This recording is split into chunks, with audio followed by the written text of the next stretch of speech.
Tara, unboxing tayo guys. Okay? So meron tayo ditong classical arcade games station. So medyo umuulan. Kaya medyo nabasa kata yung item. Sana wag naman nabasa yung loob. Ito. Sana naman wag. Sana hindi umabot sa loob. So umulan guys. Sana hindi nabasa. Medyo nabasa nga po. Delikado ito. Electronics kasi ito guys. Electronic kasi kaya delikadong mabasa. So ito ang ating item guys. Okay. Meron siyang manual. Okay. Sakan.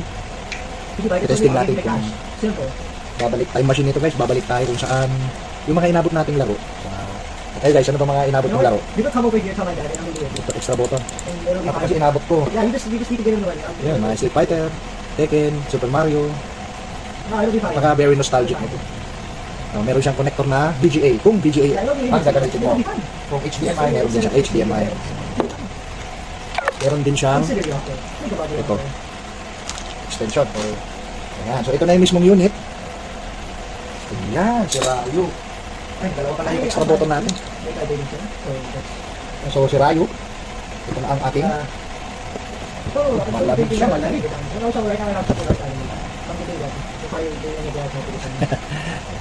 So ayun, nagkaroon din ako ng nagbenta kasi ako ng laruan, so may extra ako. Ito, kaya bumili ako ng ganito. Gusto ko rin kasi siya matry. So guys, kung bibili kayo ng mga toys o mga ganito, unahin muna ang obligasyon ha. Like mga kuryente, utang, tubig, pagkain, enrollment, tuition ng mga bata. Kaya ako tapos naman na lahat sa mga So sobra na lang ito. Baka maalam mo. Dapat magpaalam pa yung mga ayos kay Mrs. Ayan, so ito, 2 player.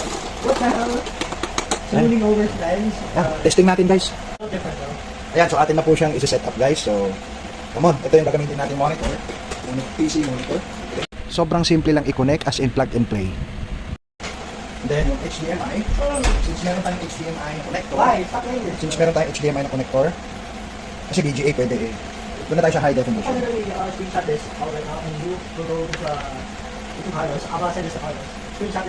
Saksak natin dito sa HDMI.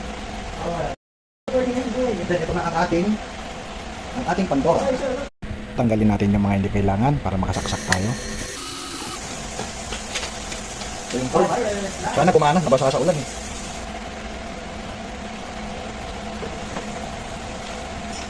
Ayan yung mga connect na. Oh, may internet pa siya. Ano ito? May optical audio sa headset, HDMI yung power niya, tsaka yung button. Power on.